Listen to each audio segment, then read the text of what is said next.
is probably like the place to be in South America. It's cheap. The cost of living is really cheap, and I like how you can walk to wherever you need to go. Like, don't listen to what anyone has to say.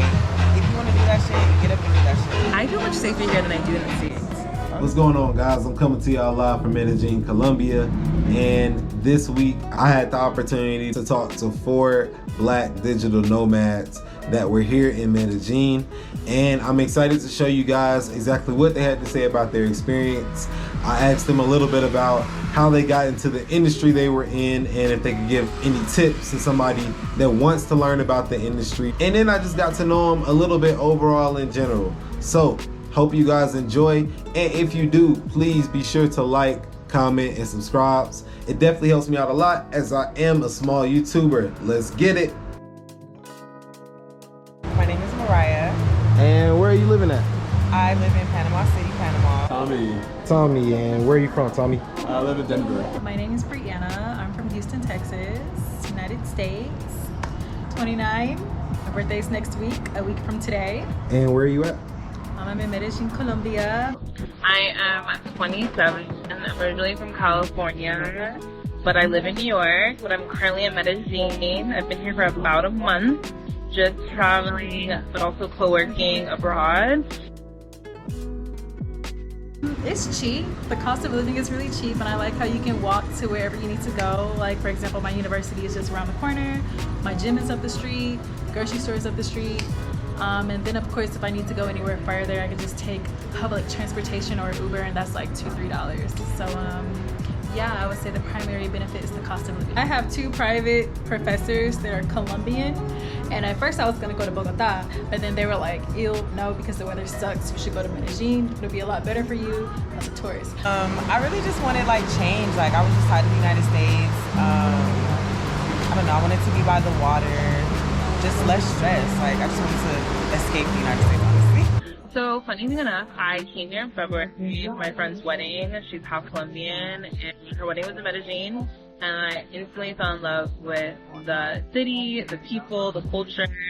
And then I came again for my friend's birthday, who's also Colombian. We went to Cartagena and Cali, and I just immediately just have always loved Colombia, and so I decided to go on a whim of traveling abroad for a month, solo traveling and working remotely, and I decided to once again pick Colombia. But I feel like Colombia is like, for me, like the most friendliest, really accommodating. They're really friendly to tourists. You don't really feel isolated even though you're not from here originally. Definitely brush up on your Spanish. It takes you a long way. Well, I started traveling like 10 years ago at this point. I've been all over, 50 plus countries. This year has been meeting South America, and Medellin is probably like the place to be in South America. It's a special place, weather-wise, location, people, food, all the things. I work from home, I work remote, I work in tech sales, I do marketing, and my job is pretty flexible. I've been remote the entire time I've been at the company, so it just made sense to just get up and go. Like, why not? I work in the creative space for Amazon. I was living in LA.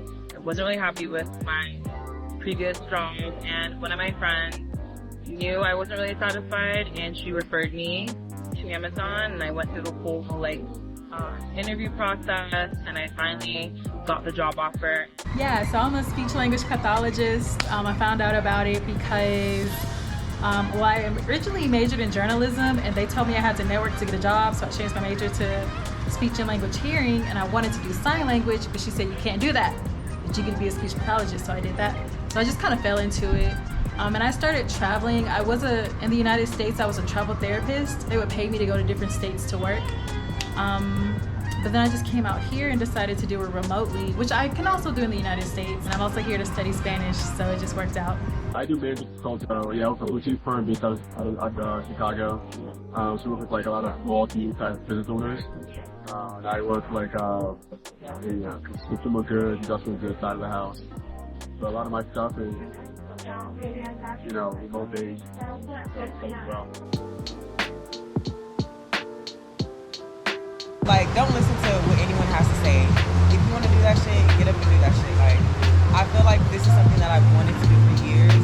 Just kept putting it on the back burner because I was scared, and people were, you know, also scared. Like, we live in fear, I feel like, in the United States, like fear of change. And a lot of people that are doing this lifestyle or whatever, they're like, people are looking at us like we're crazy. I just feel like I would tell myself, if you want to do that shit, go. Like, don't listen to anyone. Do what you feel is in your heart. Listen to your intuition always. I mean, I think the most common pathway right now is tech. But really, I mean, I think most companies that are white collar have that kind of opportunity within the company. You just gotta look within your company first. So look horizontal. You gotta have the skills too. You know, being remote, it's pretty much a white collar opportunity. So, you know, whether you have the degree required or the skills required, you gotta pursue that avenue to get that first. Most people who are doing it right now are kind of just in a good, like, right place, right time. It's not like people are, that was me for sure. You know what I mean? It's not like people knew I got it's lucky. gonna happen. I think if you're trying to get into it, just been some creative pathways to do it. It's just, you gotta have those type of skills and the requirements. But more than anything, man, I would say outside of having that stuff is having like a financial plan that's competent. So like a savings, a travel budget, and then realizing that although you're in another country, you're in another place, you gotta have like a rhythm to your lifestyle choice. Get up early, get your day started. So you're not like in that vacation mode. I would just say to do it. If you know that you want to live in a different country, I would definitely save up a little bit first. So that way, if you do get laid off from your remote job, you have a little bit of cushion. Good question. I feel like because of the post-pandemic world that we're in, a lot of jobs are now realizing that, you know, our generation, generations after want more flexibility. Definitely go for it. And also the benefit, if you're living like the East Coast, the time zone difference is not crazy. In Colombia, like I'm only an hour behind New York, so I'm still able to like do my day-to-day in terms of my work and not be really so constrained with like the time zone difference. And there's other countries too in Latin America that are like doable time zone. Like I know Mexico is also similar time zone. If you want to go to Mexico, you're only working an hour behind, you know, New York. And you're only working 2 hours ahead if you are from California. So.